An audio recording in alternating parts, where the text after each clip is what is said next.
रहीम यार खान के कच्चे के इलाके में डाकुओं ने पुलिस के काफिले पर हमला किया है। इस हमले में 11 पुलिस एहलकार शहीद और 7 जख्मी हो गए हैं। इत्तलात के मुताबिक डाकुओं ने पुलिस की 2 गाड़ियों को फतेहपुर बस्ती के करीब रॉकेट लॉन्चर से निशाना बनाया है। वाक़े के बाद जिला भर से पुलिस नफरी कच्चे की तरफ रवाना कर दी गई है। अपडेट कर रहे हैं आपको रहीम यार खान से, जहां कच्चे के इलाके में डाकुओं ने पुलिस के काफिले पर हमला कर दिया।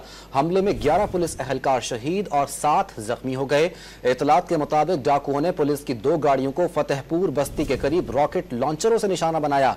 वाक़े के बाद जिला भर से पुलिस नफरी कच्चे की तरफ रवाना कर दी गई है। रहीम यार खान के कच्चे के इलाके में डाकुओं ने पुलिस के काफिले पर हमला किया है। हमले में 11 पुलिस एहलकार शहीद और 7 जख्मी हो चुके हैं।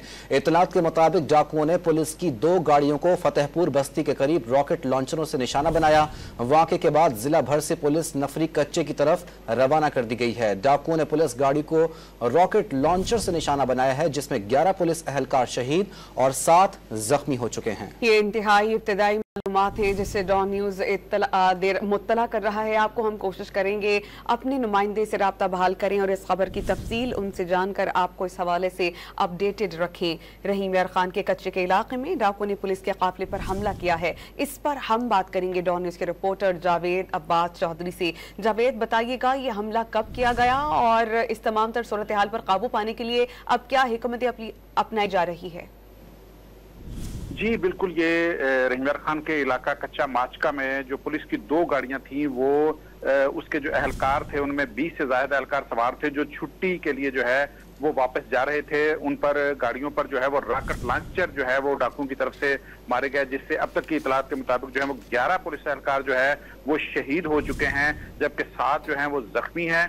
पुलिस की दोनों मोबाइल्स जो हैं वो बिल्कुल तबाह हो चुकी हैं और इसके साथ साथ जो है वो पुलिस की भारी नफरी जो है वो भी कच्चे में तलब कर ली गई है और जो जिला भर से जो है वो एम्बुलेंसेज जो हैं वो भी रहीम यार खान में तलब कर ली गई हैं, रहीम यार खान से कच्चे में तलब कर ली गई है। जावेद, आपको रोकूंगी मैं यहाँ पर। ये बताइएगा जिस जगह पर ये हमला हुआ है वहां से करीब तरीन अस्पताल कौन सा है और कितनी मुसाफत पर है, और जो जख्मी हैं उनको रेस्क्यू किया जा रहा है?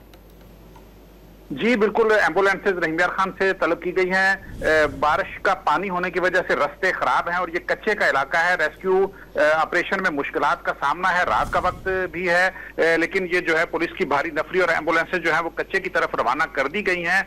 जबकि रहीम यार खान शेख ज़ैद हॉस्पिटल में जो है वो इस वक्त वहां पर भी इमरजेंसी और तमाम तर तैयारियां जो है वो जख्मियों के लिए यहाँ मुकम्मल की गई हैं और इसके साथ साथ जो है अफसरान और पुलिस एहलकारान को अस्पताल में भी तलब कर दिया गया है। जी, अब्बास चौधरी हमें अपडेट कर रहे थे। रहीम यार खान से एम्बुलेंसेज भी तलब कर ली गई हैं, जबकि पुलिस की मजीद नफरी को तलब कर लिया गया है कच्चे के इलाके में। जावेद, बहुत शुक्रिया आपका।